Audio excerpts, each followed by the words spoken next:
Chapter 5: From Enlivenment to Shared Livelihoods: The Emergence of a Commons-Based Economy. The Enlivenment approach is not just an abstract philosophical reimagining of the world. It is an emerging reality in countless corners of the earth. The principles of enlivenment do not apply to the living biosphere alone, but to a wide variety of social innovations that are attempting to build a new sort of economy based on a personal practice that enhances the participants' aliveness. These phenomena can be seen in highly diverse contexts: traditional societies, indigenous cultures, internet culture, urban spaces, land and water management, and many others.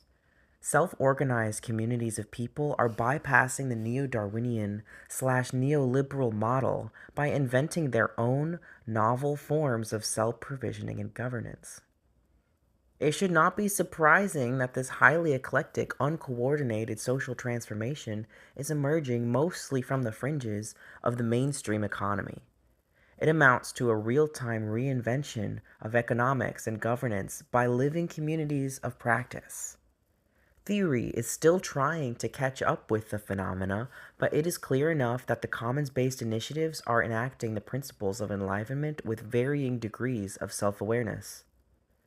The emergent new forms are blending the interests of the individual and the whole, and of meaning and material production and exchange. In ways described in Section 4, these enlivenment-based models are integrating the social and the natural, and sense-making with practical action. This section will review some of these contemporary practices and projects and show how they explicitly honor aliveness, relationships, and community as central elements of building new types of livelihoods. It is striking that many of these projects explicitly reject the roles and rituals of conventional economics and state bureaucracies. They also tend to rebuff the cultural ethic of consumerism and mainstream market logic, and to affirmatively honor participation, openness, accountability, and a rough equality. In this commons-based economy, people are not consumers and producers whose roles are defined by goods bought and sold through market exchange. They are instead commoners who initiate, debate, deliberate, negotiate, and plan amongst themselves as part of the process of meeting their collective needs. Since market players despise alternative provisioning schemes as unwelcome competition, commons-based alternatives tend to flourish mostly on the edges of the mainstream economy and in cultural backwaters. Enlivenment communities often thrive in precarious milieus of the global south. For example, where people with little money have little choice but to devise solutions outside of the bioeconomic corporate market system. The older, neglected practices of commoning are often a viable, if not enlivening, alternative to the impersonal, predatory norms of the market economy. It is important to note that even though the market economy tends to obscure this hidden social economy, commons-based systems play a significant role in meeting people's needs. An estimated 2 billion people in the world depend upon commons of forests, fisheries, water, farmland, wild game, and other resources for their everyday subsistence. Huge segments of the software and computer industries now revolve around open source software platforms whose code is freely shareable and modifiable. This infrastructure, in turn, now hosts a complex global culture of digital commons that includes Wikipedia, collaborative websites, Creative Commons licensed content, open access scholarly journals, music remix and video mashup communities, among many others. The commons can also be seen in countless academic disciplines, community institutions, urban spaces, social activities, alternative currencies, and blood and organ donation systems. Despite all this, leading economics textbooks continue to ignore the commons as a functional alternative to current markets. As one commenter noted, mainstream opinion regards the commons as no more than the institutional debris of social arrangements that somehow fall outside modernity. An obvious reason why so many commons persist and flourish, even in our age of modernity, is precisely because they are rich sources of personal, social, and even spiritual satisfaction. In their structure and operations, such enlivenment communities are focused not just on people and their needs in a traditional economic sense, the production, distribution, and allocation of physical resources, but also with people's inner needs, their relationships to each other, and a basic fairness and equality. The new provisioning forms generally attempt to bring individual interests and the whole into greater alignment as part of the process of meeting needs. The animating forces of enlivenment economics are often invisible to conventional economists because the indica of wealth creation, private property rights, legal contracts, money, market exchange, are missing. But enormous wealth is nonetheless being created through commons. It's just that the value generated is not usually monetized or wrapped up in a legal envelope of property rights. The appeal of this hidden economy is not so strange. More and more people instinctively understand that the mainstream economy is deadening, whereas the commons based economy, by fostering participation, personal initiative, social solidarity, etc., helps people feel alive again. As I stressed throughout this essay, the new approach to our physical and mental householding reveals that a subjective, felt, and experiential perspective is at the core of a true economics. Commoning as an exchange of plenitudes. These dimensions of the Enlightenment economy raise a fundamental question that economists, by the very narrow definition of their discourse, simply ignore. Namely, how can the economy be shaped to meet our needs and make us feel more alive? Those two criteria are not entirely separate after all. We might refine this line of inquiry further to ask, what are the predominant needs here? And how can everybody's needs be met?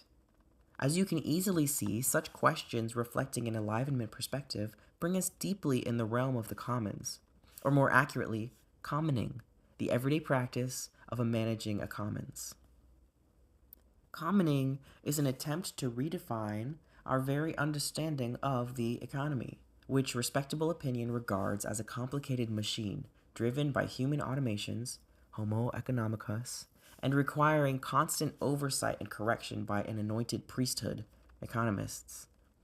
This is a dualistic Enlightenment style regime, one that pits businesses against customers and the state against businesses and business as state against humans.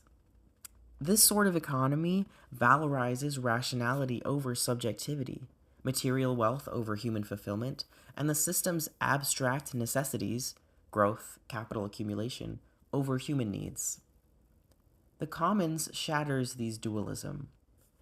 It reconfigures our roles so that we are not simply producers and consumers with narrow economic material interests, but participants in a physical and meaningful exchange with multiple material, social, and sense-making needs. Commoners realize that their household needs and livelihoods are entangled with the specific place and habitat where they live, and with Earth as a living being.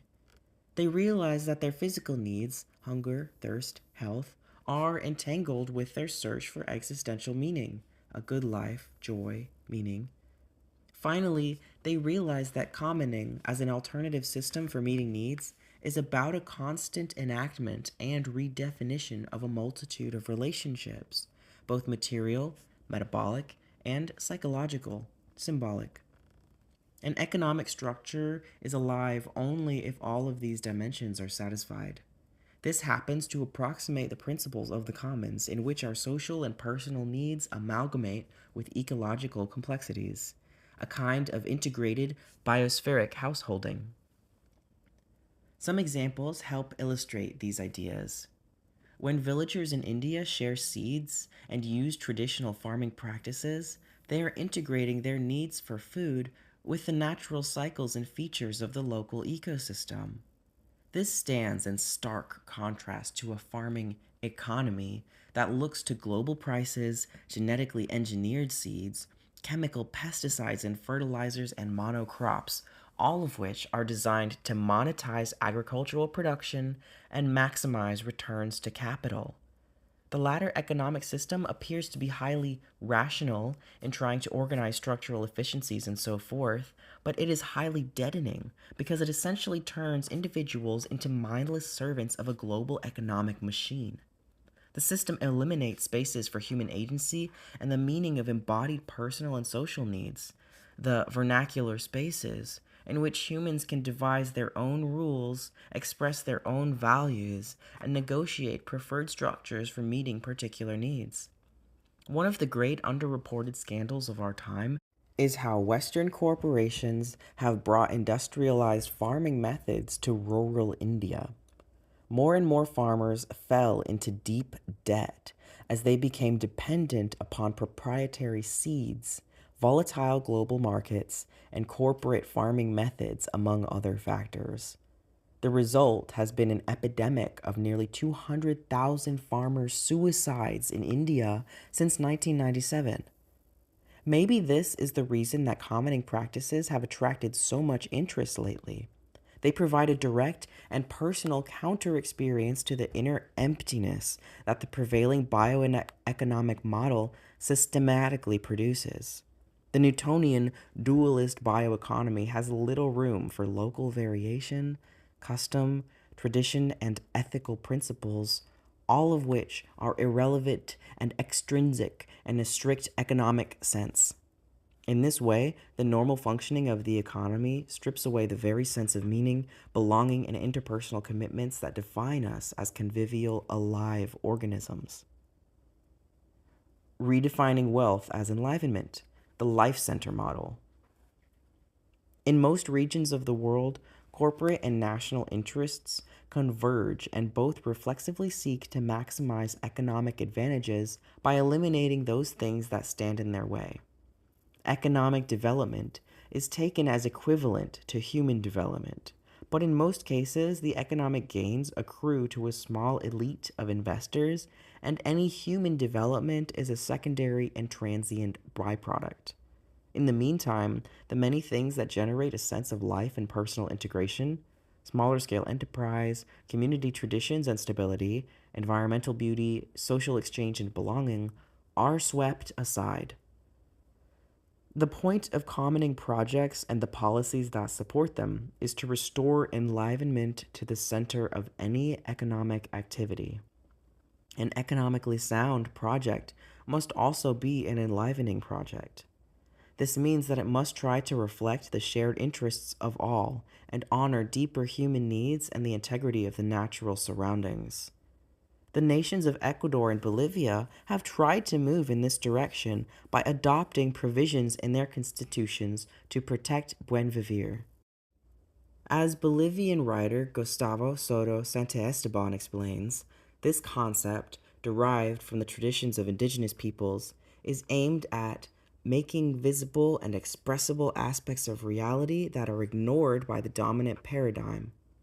It is a proposal from a radical and spiritual perspective of ecology and is logically incompatible with development and industrialization.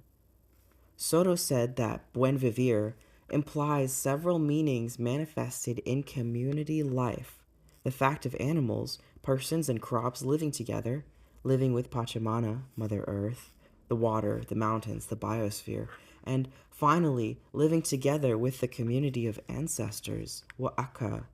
It is community practice that finds organizational expression in the rural agricultural space where reciprocity predominates. It is evident that these enunciations are made from the commons, from the community, from the first person plural, and not from me, from the individual. Strictly speaking, the individual without community is bereft, orphaned, and incomplete. Buen vivir is clearly aimed at fostering feelings that we all seek, like the feeling to be at home in a community or village or old-style city where people know one another. Probably overcoming alienation and anonymity is the most important point in designing sustainable and common economic projects. It is easy to associate such aspirations with pre modern, pre industrial society, but in fact, enlivenment is the magic ingredient for economic revitalization, even in industrialized countries such as Germany. In a recent survey for the German Ministry of Traffic and Infrastructure, the success of economic development projects launched in the failing, depopulated, rural areas of eastern Germany has been assessed.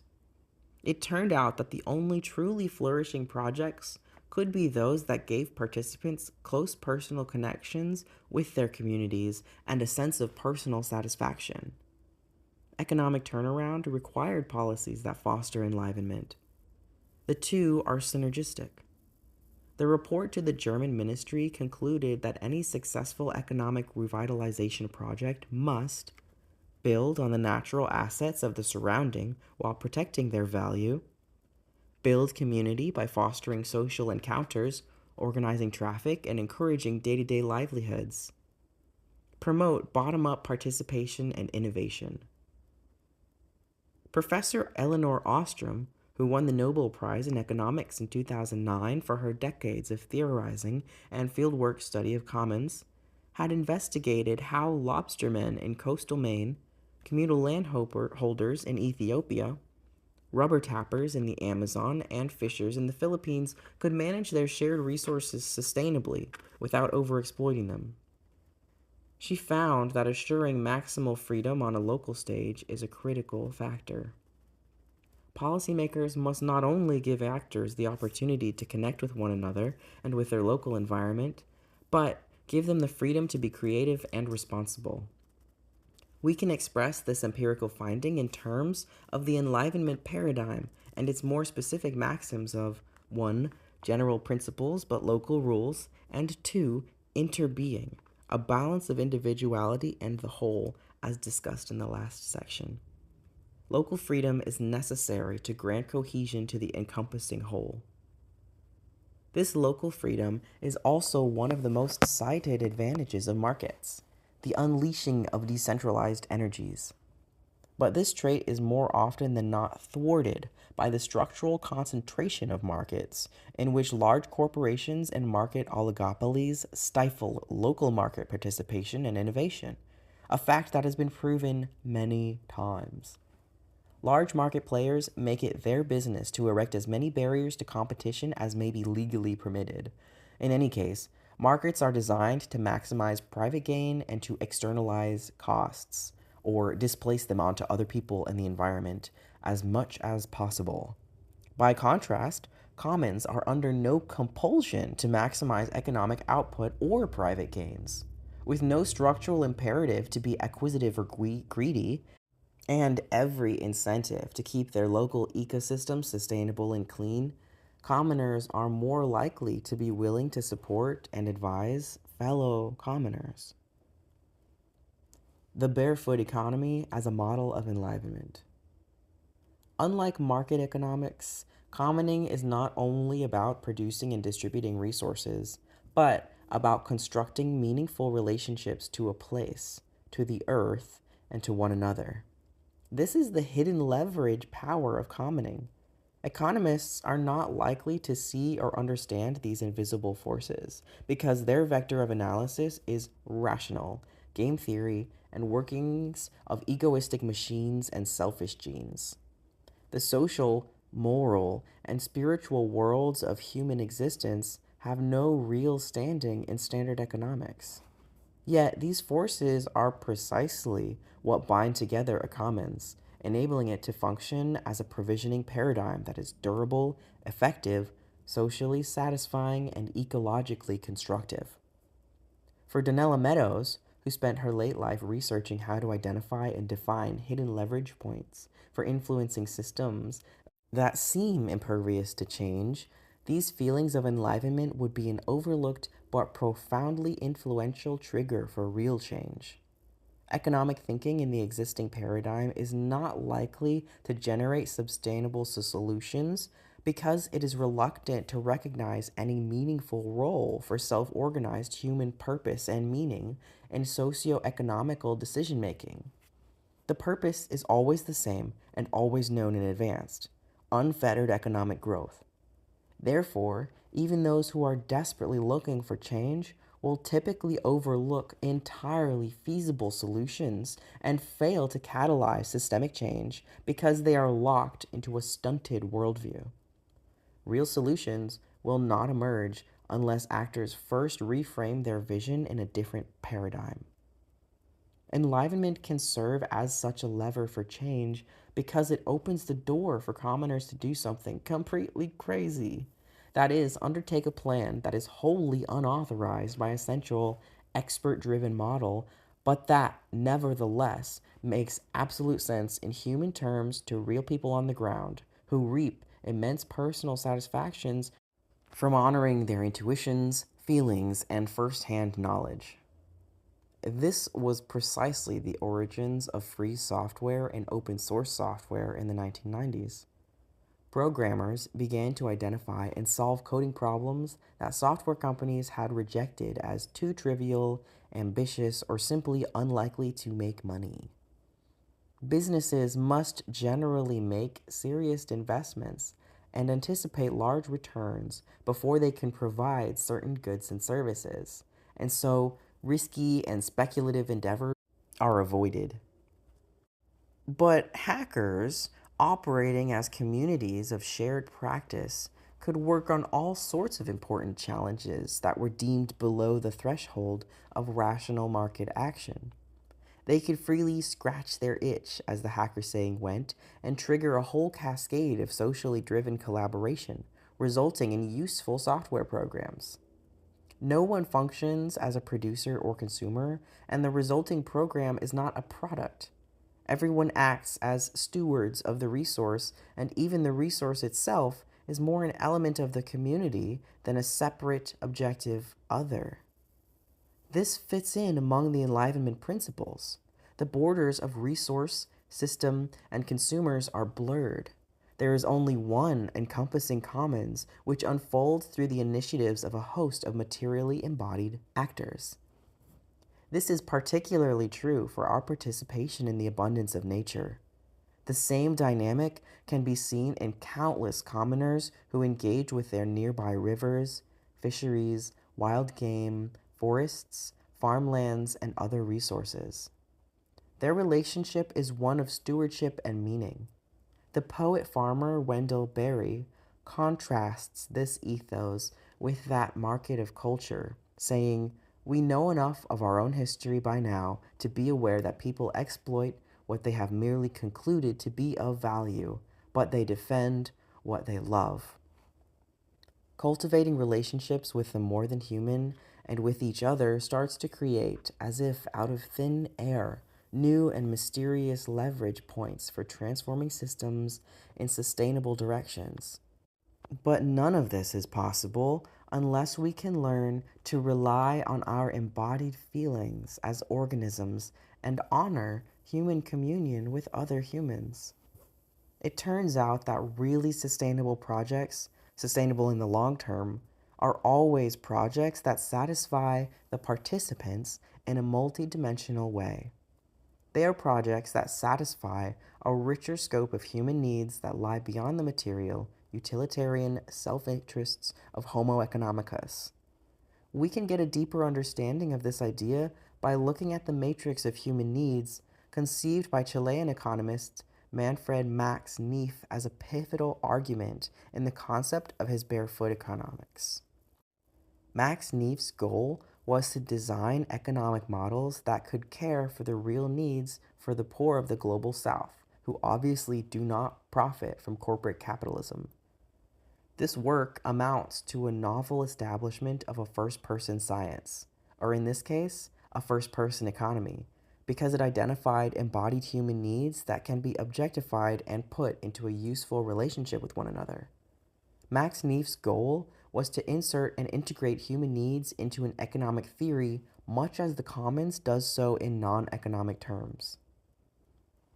Table, matrix of human needs. The need is subsistence. The being qualities are physical and mental health. The having is food, shelter, and work.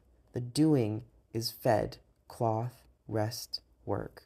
And the interacting is living environment and social setting. The need is protection.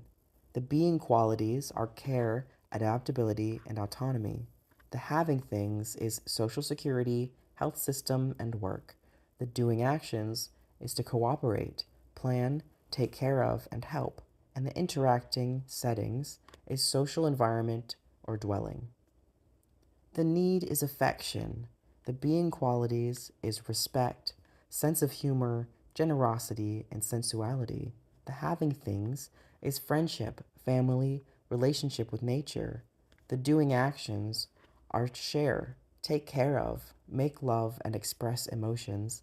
And the interacting settings are privacy, intimate spaces of togetherness. The need is understanding. The being qualities is critical capacity, curiosity, and intuition. The having things is literature, teachers, policies, and education. The doing actions is to analyze, study, meditate, and investigate. And the interacting settings is schools, families, universities, and communities. The need is participation.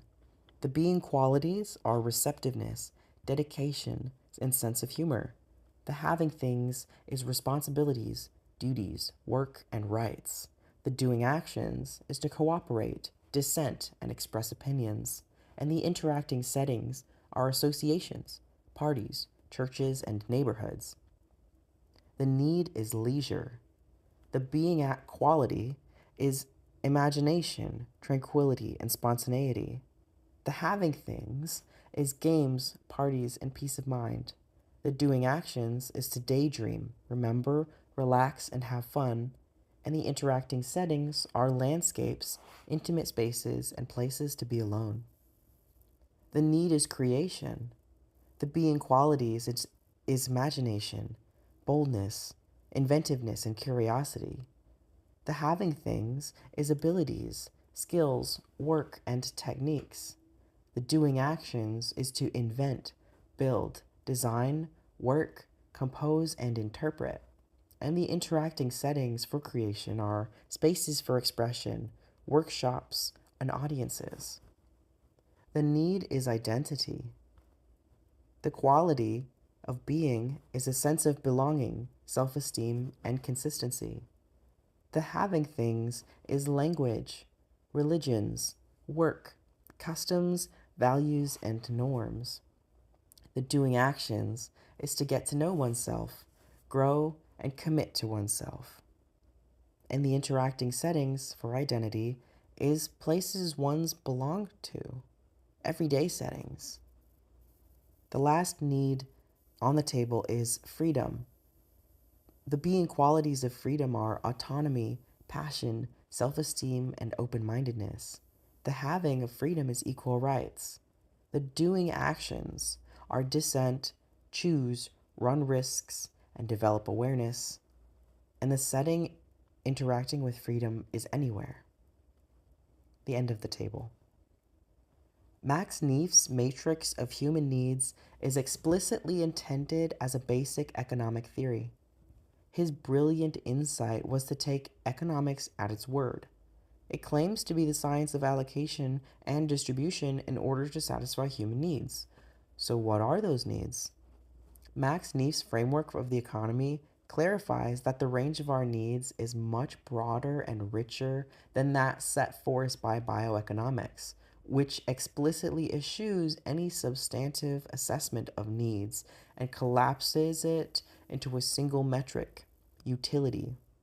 In the Darwinistic neoliberal economic model, a human being, just as a corporation, is essentially a machine programmed to win and to kill as a strategy for surviving and prospering.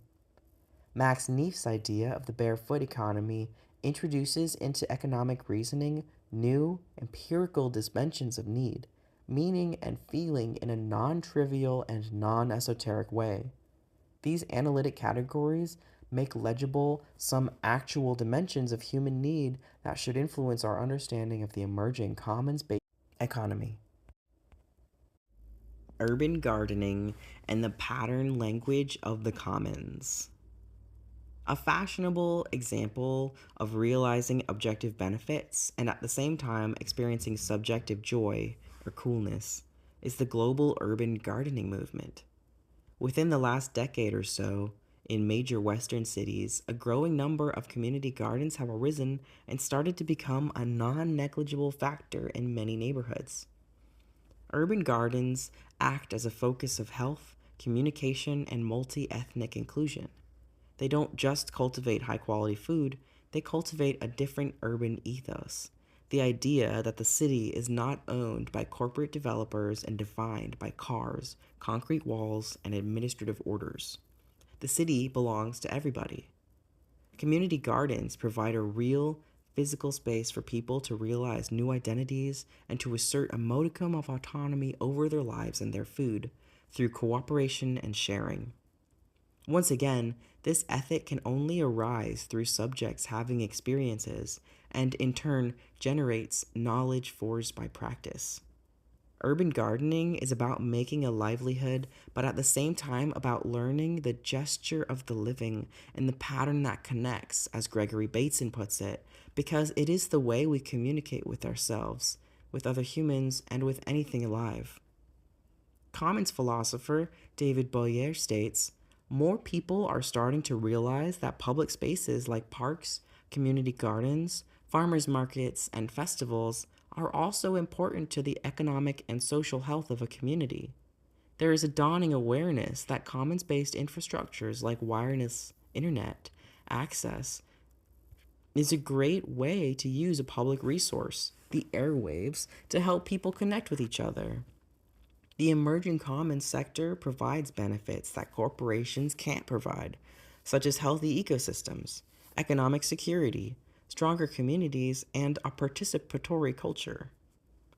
Keeping in mind Bateson's idea of enlivened structures as expressive of the pattern that connects, it is useful to see urban gardens and other commons-based innovations as a type of pattern language, a term originated by architect and artist Christopher Alexander.